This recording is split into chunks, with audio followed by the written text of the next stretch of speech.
So next we're going to move into chapter 4, and we'll be in chapters 4, 5, and 6 for a while, doing trig and angles and etc. Content along those lines. Section 4.1 is it's mostly just a review. We're going to be talking about a lot of definitions. However, we are going to do some problems using radians, which might be new for some of you, and we're also going to talk a little bit about angular speed and use radians and angular speed.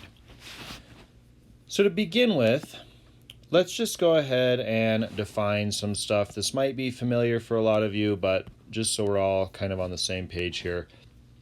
The first definition is the quadrants. So when you are looking at a coordinate plane, x and y, just recall that this is quadrant 1, and then we move counterclockwise. So this will be 2, 3, and then 4. This is going to come up quite a bit when we talk about trig functions. We'll talk about the different quadrants. Notice that if I'm on the y-axis, so if I have a point on the y-axis, I'm not actually in a quadrant. So just keep that in mind as well. You can be sort of between quadrants. Okay, next I want to talk about angles. And so when we have an angle, technically this would be called an angle in standard position. We need an initial point or initial side. So let's say the x-axis is my initial side. And then we're going to rotate from that initial side to somewhere else, to the terminal side.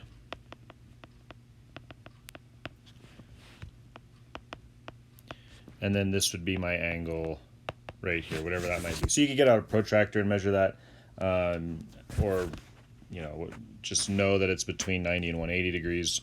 But anyways, that would be the angle that we're measuring out. How far did I rotate from my initial side to my terminal side? Usually for angles, we use Greek letters. I'm not sure historically why that's the case, but you'll see me use theta a lot. So this is a lowercase theta. And then you'll see me use phi a lot. This is also pronounced phi. You'll hear it both ways. We'll use alpha. And we might also use letters x, y, z, etc. But for the most part, we'll be using theta for these problems.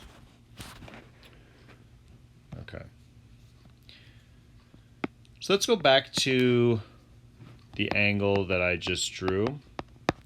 And we're going to talk about positive and negative.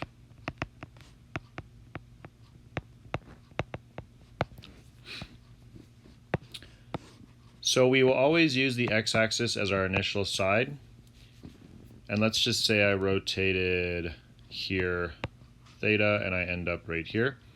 This would be a positive rotation.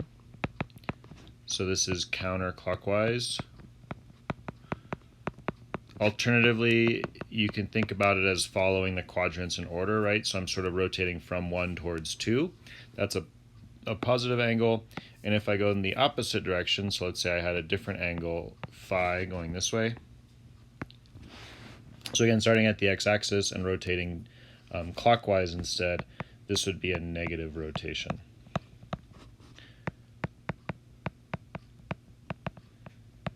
So those are 2 more definitions. You should have somewhere positive and negative angles, clockwise or counterclockwise. All right. Additionally, we could also have angles that end up on the same spot. So let's just review, before I talk more about that, let's just review really quick what these rotations are. So this would be a 90-degree angle. If you went all the way to the other side, that's 290 degrees to get there, so that would be 180. And then here would be 270 if I went all the way around there. And then a full rotation is 360 degrees. Again, this is all just review. I know most of you will probably remember this but just to make sure we're all on the same page. So let's just say, for example, I had two angles. Let's go with 60 degrees. Let's just say theta is 60 degrees. And then I have another angle, which is 420 degrees. So notice 420 is actually 360 plus another 60. So it's one full rotation. But then I would go an extra 60. So it's a full rotation. And so really, this is kind of the same angle as 60 degrees. So 420 degrees is sort of equivalent. They're not the same because you would do a full rotation and then end up in the same spot. But we say that 420 degrees and 60 degrees are coterminal because they share a terminal side. So for all intents and purposes, for a lot of the problems we're going to do, you can kind of think of these as the same angle. I'm putting that in quotes because they aren't the same, right? 420 degrees is not the same as 60. Those are different numbers, but they're very similar because they end up in the same spot. So for a coterminal angle, you can add or subtract multiples of 360 degrees. Great. All right, so far we've just kind of talked about angles. We've reviewed a couple of key vocabulary words. Two more you should be aware of are the words complementary. I have seen these words in geometry before, but might have forgotten what they mean.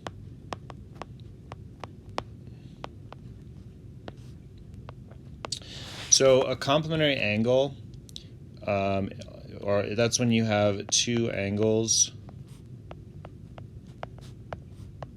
whose sum is 90 degrees. So for example, if I had 36 degrees plus 54 degrees, I would get 90 degrees, and so we would say that 36 and 54 are complementary. Supplementary is the exact same except their sum is 180.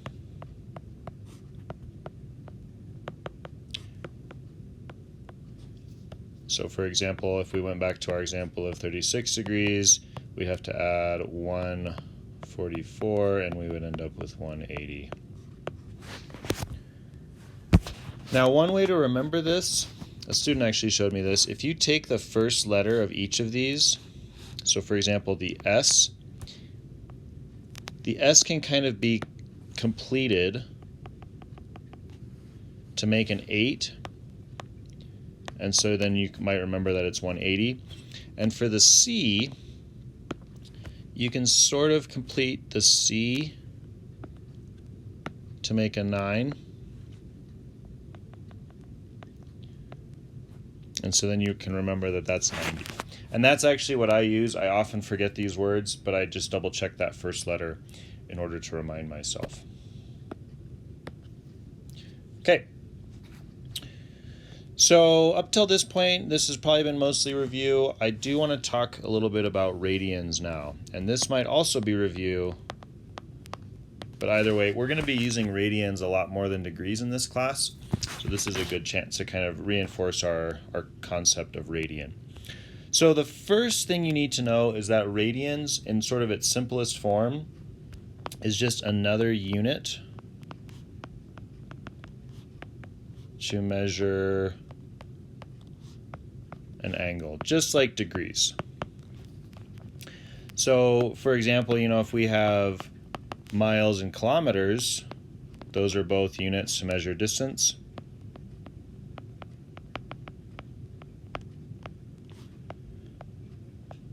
And we can convert between the two.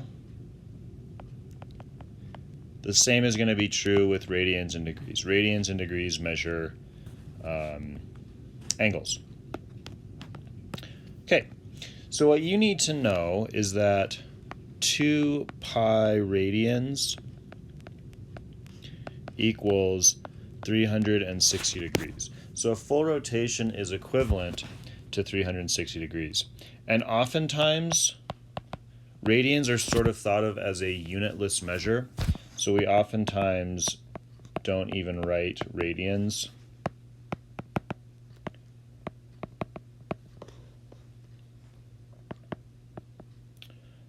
We think of it as what's called unitless. It's not really a unit. It is, but it isn't. It's sort of a weird, it's more of a ratio actually. So anyways, the conversion factor between the two, if I just divide both sides of this equation by 2, you'll see that pi radians equals 180 degrees. So if you are to convert, let's say, degrees to radians, you would multiply by pi over 180. And if you were to convert from radians to degrees, you would multiply by 180 degrees over pi.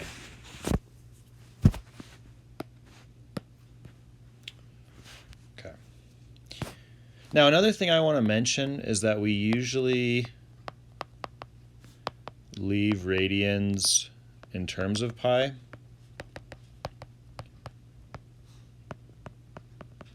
So what I mean is, so for example, I might say I have an angle of pi over 4, or let's say 3 pi over 4. So it tells me, the reason that we do it this way is because what this really tells me is that I have 3/4 of a pi. And remember, pi is 180, so it's a half rotation. So that means that if I was to graph this angle in standard position, a full rotation would be that. So that's pi right there. So 3/4 maybe, if I broke this up into 4 spots, we could say 3/4 is, let me go ahead and erase some stuff here. We could say 3/4 is right about here. And so the reason we leave it in terms of pi is because then that actually tells us what the answer is. It tells us what the answer is on a graph. If you were to actually write this out, 3 times pi over 4, we could actually set this up on a calculator. So let's go with 3 times pi. There's always a pi button on a calculator. So see how this is 2.356 and it goes on forever.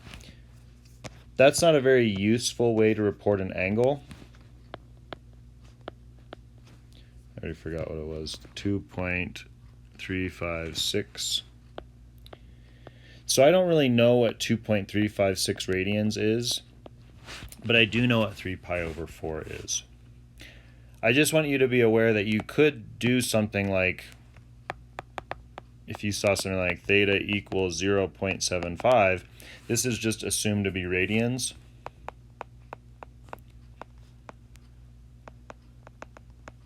And so now you know you have an angle of 0.75 radians. I don't know exactly where 0.75 radians would end up, but just as an example, that could give you an angle right there.